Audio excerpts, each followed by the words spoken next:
మన దేశ ప్రజాస్వామ్యంలో సంచలన మార్పులు రాబోతున్నాయి. ఇవి ప్రతి మనిషి జీవితాన్ని, మనుగడను మార్చేవే. అంతేకాదు రాబోయే తరాల మీద కూడా వీటి ప్రభావం ఉంటుంది. అదే వన్ నేషన్ వన్ ఎలక్షన్ అంటే దేశం మొత్తం లోక్సభకు ఎప్పుడు ఎన్నికలు జరుగుతాయో అప్పుడే అన్ని రాష్ట్రాల ఎన్నికలు జరుగుతాయి. ఇక దేశవ్యాప్తంగా స్థానిక సంస్థలు, మున్సిపాలిటీలు, కార్పొరేషన్ ఎన్నికలు కూడా లోక్సభ, అసెంబ్లీ ఎన్నికలు ముగిసిన 100 రోజుల్లోనే జరుగుతాయి. అంటే ఇక 5 ఏళ్లలో ఎక్కడా ఎన్నికల మాట అనే ప్రస్తావన ఉండదు. ఎన్నికల కోడ్ అమలు కానీ, జాతీయ నేతల ప్రచారాలు కానీ ఏవి ఉండవు. ఇప్పటికే ఒకే దేశం ఒకే ఎన్నిక బిల్లును లోక్సభలో ప్రవేశపెట్టింది కేంద్రం. దీనిపై జేపీసీ కూడా వేసింది. అయితే ఏంటి వన్ నేషన్ వన్ ఎలక్షన్? దానిని కొన్ని పార్టీలు ఎందుకు వ్యతిరేకిస్తున్నాయి? ప్రధాని నరేంద్ర మోడీ ఎందుకు ఈ చట్టాన్ని తీసుకొస్తున్నారో చూద్దాం. మన దేశంలో ప్రతి ఏటా ఏదో ఒక రాష్ట్రంలో అసెంబ్లీ ఎన్నికలు జరుగుతూనే ఉంటాయి. వీటి కోసం ఎన్నికల కోడ్ అమల్లో ఉంటుంది.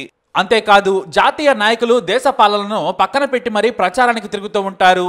ఇతర రాష్ట్రాల సీఎంల నుంచి ముఖ్య నేతలు ఆయా స్టేట్స్కు వెళ్లి ప్రచారం చేస్తుంటారు. ఇక లోక్సభ ఎన్నికల గురించి ప్రత్యేకంగా చెప్పనక్కర్లేదు. అందుకే దేశానికంతటికీ ఒకేసారి ఎన్నికలుంటే ప్రభుత్వ పాలన సాఫీగా సాగుతుందని ప్రధాని నరేంద్ర మోడీ భావిస్తున్నారు.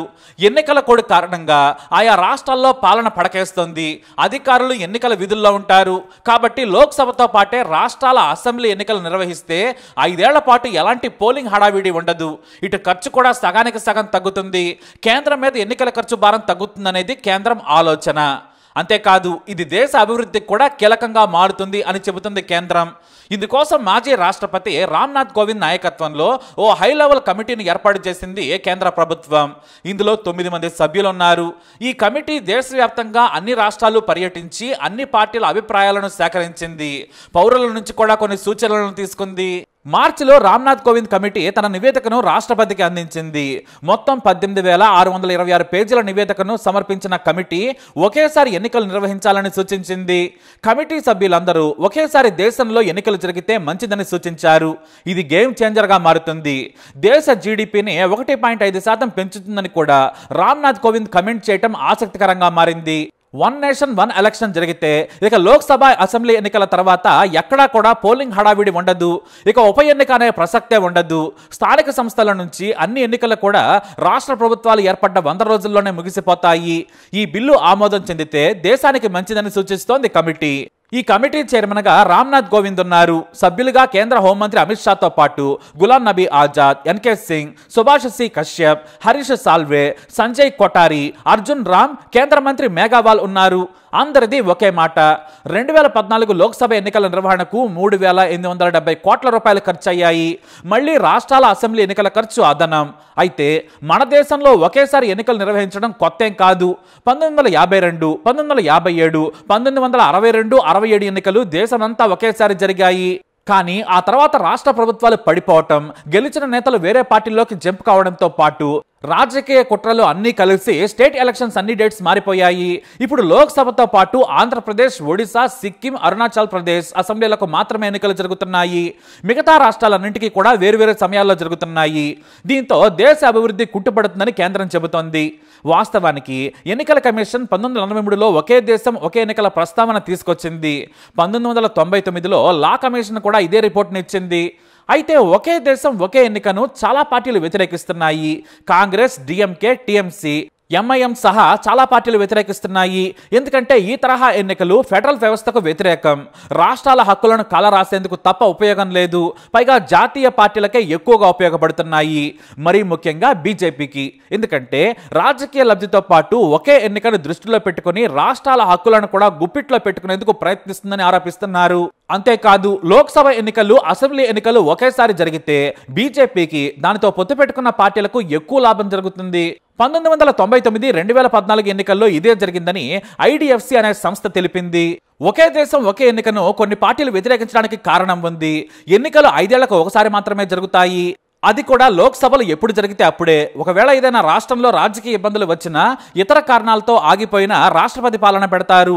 దానివలన రాష్ట్రాభివృద్ధి మాత్రమే కాదు, ప్రజాస్వామ్యానికి, ఫెడరల్ వ్యవస్థకు ఇది దెబ్బని వాదిస్తున్నారు.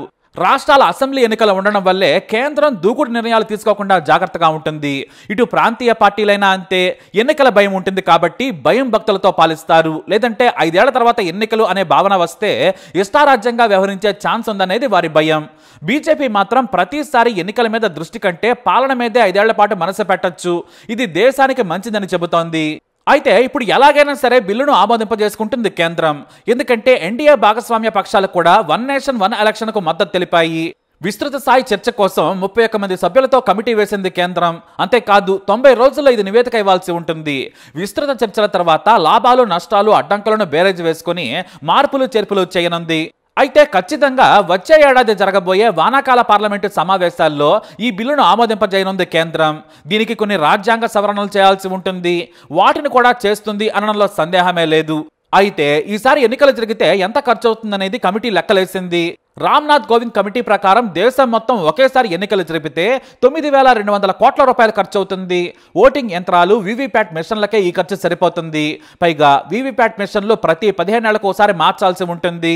అయితే ఈ లెక్కలన్నీ కూడా మాజీ ఎన్నికల ప్రధాన అధికారి ఎస్వై ఖురేషీ మాత్రం విభేదించారు.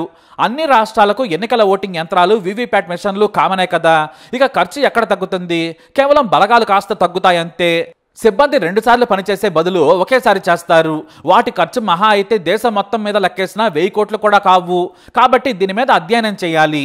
ఎందుకంటే ఖర్చు తగ్గే కంటే ఇంకా భారీగా పెరిగే అవకాశం ఉందని ఆందోళన వ్యక్తం చేశారు ఖురేషీ. మరి ఎప్పుడు ఎన్నికలు జరుగుతాయనేది ఆసక్తికరమైన విషయం. వచ్చే ఏడాది ఒకే దేశం ఒకే ఎన్నికల బిల్లు ఆమోదం పొందుతుంది. దీనికి చట్టబద్ధత వస్తుంది. ఆ తర్వాత 2026లో నియోజకవర్గాల పునర్విభజన చేపట్టాల్సి ఉంది. దేశం మొత్తం చేయాలి అంటే వీటికి కనీసం 1.5 సమయం పడుతుంది. ఇక పెరిగిన నియోజకవర్గాల వారీగా ఓటింగ్ యంత్రాలు, వీవీప్యాట్లు సిద్ధం చేయడానికి కనీసం 1 సమయం పడుతుంది. కాబట్టి 2029లోనే దేశం మొత్తం లోక్సభతో ఎన్నికలు జరగనున్నాయి.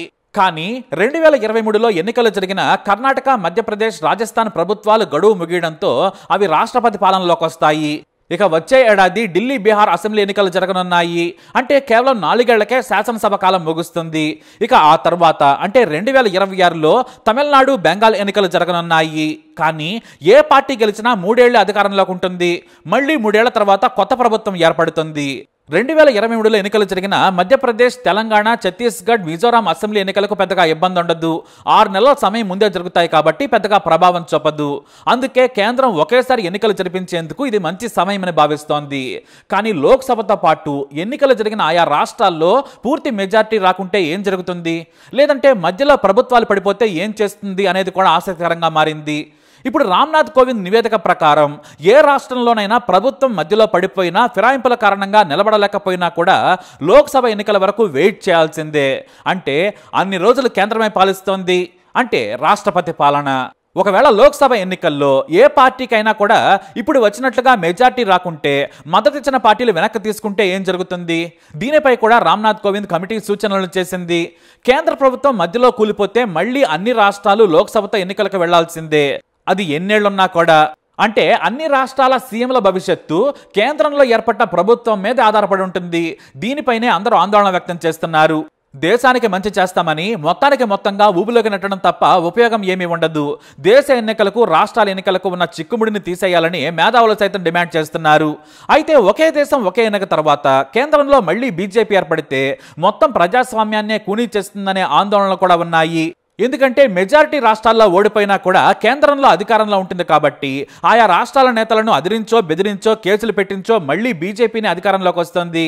పార్టీ లేని చోట కూడా నేతలను చేర్చుకుని దేశమంతా విస్తరించాలనే కుట్ర చేస్తుందని ఆందోళన వ్యక్తం చేస్తున్నారు మేధావులు. అంటే మెల్లిగా ప్రాంతీయ పార్టీలన్నింటినీ మింగేస్తోంది లేదా చీల్చేస్తోంది. అందువల్ల లాభపడేది బీజేపీనే. చివరకు వన్ నేషన్ వన్ పార్టీ అని చైనా మాదిరిగా పూర్తిగా చేతుల్లోకి తీసుకుంటుందనే భయంలో ఉన్నాయి పార్టీలు. అంటే ఇక ప్రజాస్వామ్యం, రాజ్యాంగం అనేవి లేకుండా చేస్తుందని, ఇది చాలా దారుణమైన కుట్ర అని భయపడుతోంది కాంగ్రెస్. అంతేకాదు ఆయా రాష్ట్రాల్లో రాష్ట్రపతి పాలన పేరుతో మొత్తం వ్యవస్థను చేతుల్లో పెట్టుకుంటుందనే విమర్శలు కూడా ఉన్నాయి. అందుకే ఈ బిల్లుని విరమించుకోవాలని కాంగ్రెస్ డిమాండ్ చేస్తోంది. అయితే మమతా బెనర్జీ సహా ఈ కాన్సెప్టే పెద్ద కుట్ర, దీనివల్ల మోడీకి, అమిత్ షాకి లాభం తప్ప దేశానికి లేదని వాదిస్తోంది. దీంతో ఈ దేశం ఎటువైపు వెళుతుందనే ఆందోళనలు కూడా ఉన్నాయి. కేంద్రం, రాష్ట్రాల్లో ఎవరు గెలిచినా పర్వాలేదు, కానీ ప్రజాస్వామ్యం, ఫెడరలిజం దెబ్బతినకూడదనేది మేధావుల మాట. మరి వన్ నేషన్ వన్ ఎలక్షన్ మీరేమంటారు? మీ అభిప్రాయాన్ని కమెంట్ ద్వారా తెలియజేయండి. ఈ వీడియో అప్డేట్స్ కోసం మై ఛానల్ ఫాలో అవ్వండి, అలాగే తప్పకుండా సబ్స్క్రైబ్ చేసుకోండి.